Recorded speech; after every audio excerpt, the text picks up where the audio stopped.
Now, the studio is filled with the sweet aromas of melted chocolate. It's like Willy Wonka's factory right here. Patrick Ryan from Firehouse Bakery in Delgany joins us. Good morning, Patrick. How are you? I'm great. This chocolate thing, will it catch on, do you think? I don't know. One piece is a bit of a trend, really. Worried about it. What are you making for us? So we got a triple chocolate muffin, which we're going to top with we're actually going to bake in the centre of it with some chocolate ganache, top even more chocolate ganache, and crumbled Maltesers. Wowzers. Where do we start? Let me guess, it's with chocolate. It's actually very, very simple, but there's a couple of things we really need to do. Like the secret to like a good muffin is not overworking the mix. Okay. So you'll find that we're going to combine all our dry ingredients, then we're going to bring together all our wet ingredients, and then just enough to bind them. Okay. Ideally then, this mix should be made the day before. Ah, right. Because the whole idea is it allows the flour to absorb as much moisture, firms it kind of up, and you actually get a much better rise. And traditionally, most cakes would be kind of cooked around kind of 170, 175. But with this, we want to bake at a higher temperature, like about 210. Wow, okay. So the heat drives the muffin up to create that little muffin top. Right, so we okay. kind of make it high and fast. So a couple of little things different, but it does really make a difference. But to get it started, we need to make a little chocolate ganache. Very, very simple. It's basically chocolate and cream. Gorgeous. So we got 225 grams of milk chocolate and 75 grams of dark chocolate, and we're simply going to pour on 210 mils of heated cream. Now, can you use any kind of chocolate, or is it cooking chocolate, or? Thing is, like, the ratios will vary depending on if it's dark chocolate, milk chocolate, or white chocolate. Yeah. So you just might have to change the consistency of it and change the amount of cream that we're using. Okay. So all we're doing with the cream is simply bring it to just below a simmer, and the heat of the cream will be used then just to melt the chocolate. That's all you need to do. And literally, nice and gently, just stir it together. It'll all make a little emulsion, it'll all come together. And again, ideally, if you make this the night before, just cover it over, leave it at room temperature, and it'll set to the perfect consistency that we need. And that is something that you'd use if you're making a big chocolate cake? Absolutely, yeah. Really, really versatile. Lovely little fillet, and so simple to use. Now, if you're under pressure, you could set it in a fridge, but just don't let it set too hard. Right. You can see it's coming really shiny, silky smooth, just as that cream works in. Oh, Lord. Oh, lordy, lordy. So we'll just keep working that in. I'm having a moment, Patrick. Carry on. So it's got that lovely shine to it, and then once all that's kind of come together, literally just kind of pop it aside and leave it. Okay. So that will set. Okay. So we'll pop that to one side. Okay, perfect. So then very simply then for our little muffin mix, as I said, we're going to take our dry ingredients. The big thing is not to over mix it. Okay. So we got 250 grams of self-raising flour. Okay. We're going to add a little pinch of salt. Okay. What does the salt do? It's same kind of flavouring, like the same way as you'd season all food. Yeah, yeah. You want to season. Okay. When you come to baking, we always season as well. One teaspoon of baking powder. Yep. Then it is 50 grams of cocoa powder. Gorgeous. 50 grams of milk chocolate. 50 grams of dark chocolate. And then literally just kind of...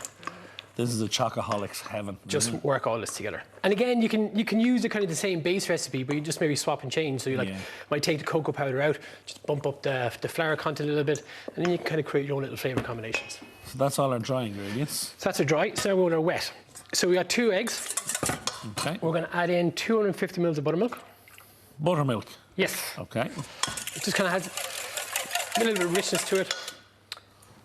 We're going with 200 mils of maple syrup. Oh, Lord. Maple syrup.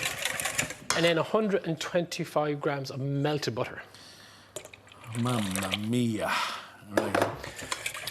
So just give that a little quick whisk, just to combine it all together. Gorgeous. And then very simply, it's the wet into the dry. Okay. And how many will this make? This will easily produce a dozen muffins. Oh, now, you can half the recipe if you want, but the actual mix will easily keep for a couple of days. So you could easily say, tomorrow morning, bake off half a dozen. Right. Next morning, the mix will hold, no problem. Bake another 6. Very good. Okay. As I said, ideally, you would do this the night before, because it just gives, and then pop it in the fridge, and then it would just allow it to all to firm up. And do you need to, when you take it out of the fridge then, will it not be kind of sticking? You need to loosen it a bit? So you'll see it the way it is now. It's kind of, it's a little bit thin. Dropping off the spoon, yeah. Now, obviously, if you're under pressure for time, a couple of hours is fine. Okay. But just do try give it that little bit of time. Okay. So you'll see now, it's much stiffer. firms up. Yeah. The flour can absorb as much of the liquid as possible. Okay. And then very simply, we just want a little spoon of mix. Yeah, because you're going to do something else as well. So just a drop in the bottom first. Just to just to seal off the base. Okay, gorgeous.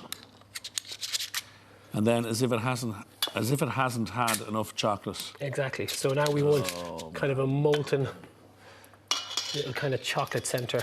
Okay. Just squash that out just to covers the base. Okay.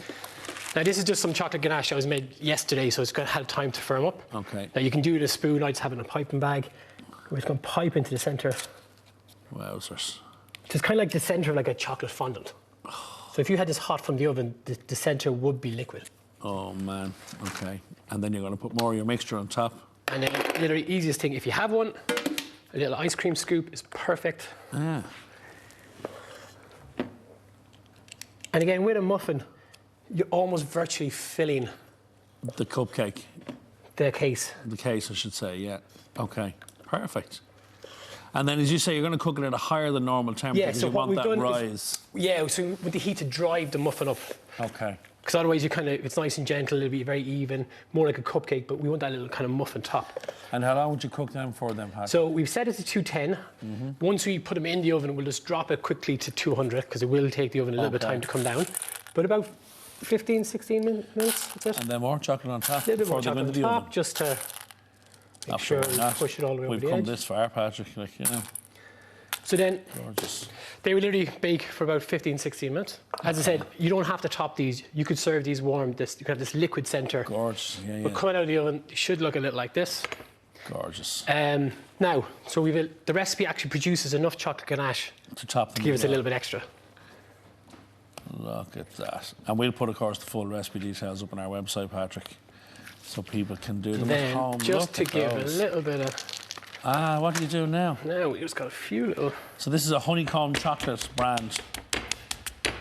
And you're going to top it with that.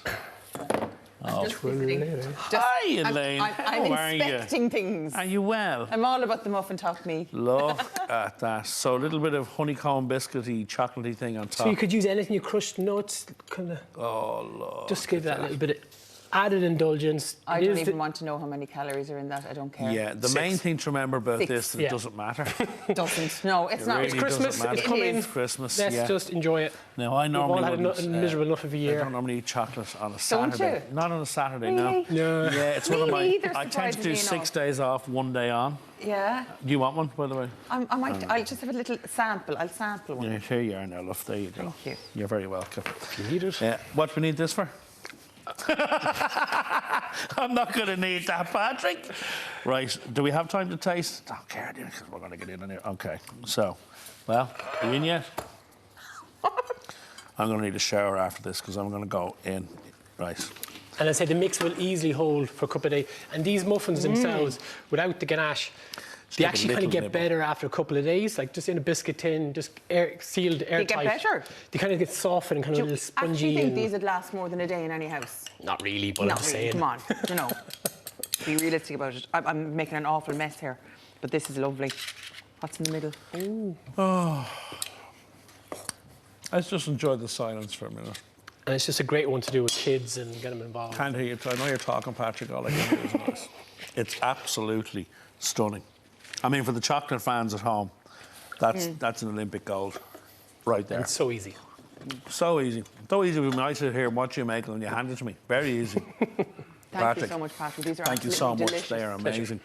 Full recipe details are, of course, up on the website. Or you can just, as ever, go over to call in to Patrick in the Firehouse Bakery in Delgany, and he will look after you. I'll keep reading. Up next, if Santa's list got a little bit longer after the toy show last night, we have advice on how to manage expectations this Christmas. Stay with us.